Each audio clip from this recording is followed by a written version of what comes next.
महाग्रहण से डर, क्या होगा असर? जिस महायुद्ध की हम बात कर रहे हैं समीर, एक्सक्लूसिव इंफॉर्मेशन लगातार हम अपने दर्शकों को दिखाते हैं रूस यूक्रेन में चल रही पिछले 1 साल की इस जंग की। बिल्कुल, और महायुद्ध क्यों कहा जा रहा है? युद्ध तो चल ही रहा था, वॉर तो चल ही रही थी, लेकिन क्रेमलिन पर अटैक के बाद कहा जा रहा है कि अब बदला जिस अंदाज में लिया जाएगा उससे यह युद्ध महायुद्ध में तब्दील हो जाएगा। रूस यूक्रेन जंग महायुद्ध में तब्दील होगी क्या? परमाणु युद्ध की धमकी रूस दे रहा है, क्या ऐसा मुमकिन है? यह भी एक बहुत बड़ा सवाल है। और उसके बाद सबसे बड़ी चिंता इस वक्त दुनिया की क्या है? कहीं यह जंग वर्ल्ड वॉर में तो तब्दील नहीं हो जाएगी? हम पर, आप पर, सब पर इसका असर तो नहीं पड़ेगा? आज इस सवाल का भी जवाब हम तलाशेंगे। परमाणु युद्ध में परमाणु खतरे को देखते हुए विश्व युद्ध की आशंका को लेकर एक्सपर्ट्स के साथ बात करेंगे। लेकिन इस बीच सबसे बड़ी खबर, जहां रूस से इस वक्त ये बड़ी खबर मिल रही है, चेचन्या से स्पेशल फोर्स की एक टुकड़ी को अब रवाना किया गया है। और स्पेशल फोर्स को खास मिशन के लिए जिस तरीके से रवाना किया गया है, क्या बड़े संकेत मिल रहे हैं? स्पेशल फोर्स के टारगेट में अब ज़ेलेंस्की के होने का अंदेशा बढ़ता जा रहा है समीर। बिल्कुल, स्पेशल फोर्स की तैनाती ये क्या बता रही है? इसके मायने क्या हैं ऐसे वक्त में जब वैगनर फोर्सेस, जिसे रूस की प्राइवेट आर्मी माना जाता है, वो बाखमुत में लड़ाई लड़ रही है। दूसरी तरफ चेचनिया फाइटर्स जो हैं, जो चेचन फाइटर्स हैं, उनको भी जंग में बड़े पैमाने पर कैसे उतारा जा रहा है, ये देखिए बहुत ही खास तस्वीरें इस वक्त टीवी 9 भारतवर्ष पर आपके सामने हैं। क्रेमलिन कांड के बाद भड़के हुए हैं पुतिन और चेचन फाइटर्स को एक्टिवेट किया गया है बड़े पैमाने पर।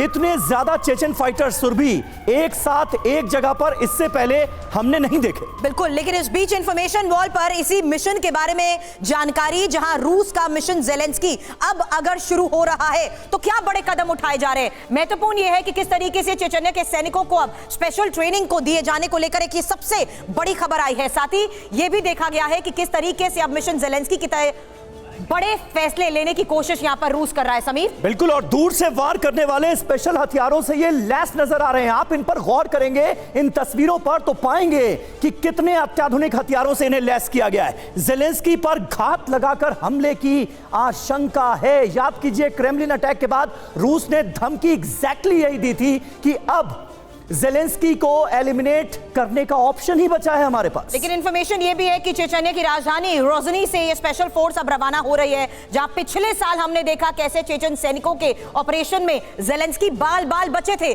यानी एक बार फिर से इनके टारगेट पर ज़ेलेंस्की। बिल्कुल, ज़ेलेंस्की टारगेट पर हो सकते हैं और रूस की तरफ से इसे छुपाया भी नहीं जा रहा है। कोई दबी छुपी आवाज नहीं है, साफ साफ सीधे सीधे यह कहा जा रहा है कि ज़ेलेंस्की को एलिमिनेट करना क्रेमलिन अटैक के बाद हमारा मकसद है। और रूस की सुरक्षा परिषद के उपाध्यक्ष भी साफ तौर पर यह कहते हुए नजर आ रहे हैं। उन्होंने सीधे तौर पर यूक्रेन का नाम लिया, यूक्रेन को धमकाया और कहा कि ज़ेलेंस्की को खत्म करने के अलावा हमारे पास कोई ऑप्शन बचा नहीं है। हमारे साथ इस वक्त तमाम खास मेहमान मौजूद हैं, उनसे आपका तारुफ कराने का वक्त आ गया, क्योंकि एक बड़ा पैनल आप देख रहे हैं टीवी 9 भारतवर्ष के इस स्टूडियो में हमारे साथ मौजूद है। मेजर जनरल विशंबर दयाल साहब हमारे साथ मौजूद हैं, एयर वाइस मार्शल पीके श्रीवास्तव हमारे साथ मौजूद हैं, रक्षा विशेषज्ञ।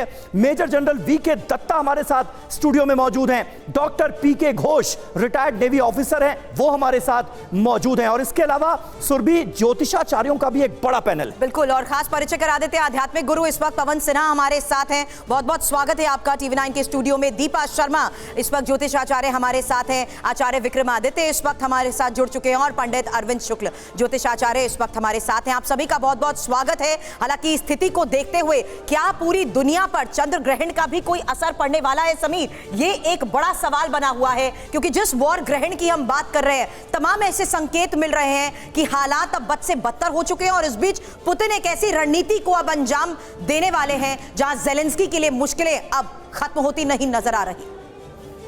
तो देखिए, आज इन सभी से बात करने की कोशिश की जाएगी और समझने की कोशिश की जाएगी कि आखिर ग्रहण का असर इस वॉर पर कितना पड़ता हुआ नजर आ रहा है।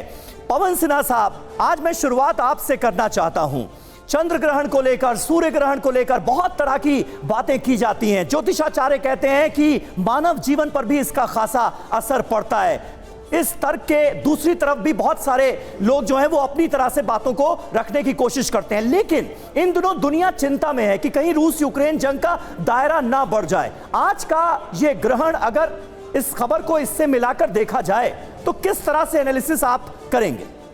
देखिए, ये ग्रहण चूंकि भारत में तो दिख नहीं रहा है, इसलिए भारत इस मामले में सेफ है और भारत का जो न्यूट्रल स्टैंड है इसका शायद भारत को अब लाभ मिलेगा। लेकिन इधर 10 मई से मंगल भी चूंकि कर्क राशि में आ जाएगा, ये पुतिन को फायदा करेगा और इसकी वजह से युद्ध 15 मई तक बहुत तेजी से आगे बढ़ेगा और ये इस युद्ध में बहुत सारे बॉम्ब्स आदि का इस्तेमाल अचानक बढ़ेगा, स्ट्रेटेजी चेंज होगी, लेकिन उसके बाद ये युद्ध फिर शांत पड़ने लगेगा। लेकिन पैसिफिक ओशन में भी इसका प्रभाव है, इसलिए मुझे ऐसा लगता है कि कहीं ना कहीं किसी ना किसी रूप में यूएसए का इन्वॉल्वमेंट इस युद्ध में थोड़ा सा बढ़ जाएगा। यद्यपि जेलेंस्की के लिए ये अच्छा समय नहीं है, उनको विशेष रूप से सावधान रहना होगा, लेकिन रूस अब धीरे धीरे एक विजय की ओर जा रहा है जो 15 तारीख तक लगभग हम सबको स्पष्ट होने लगेगी।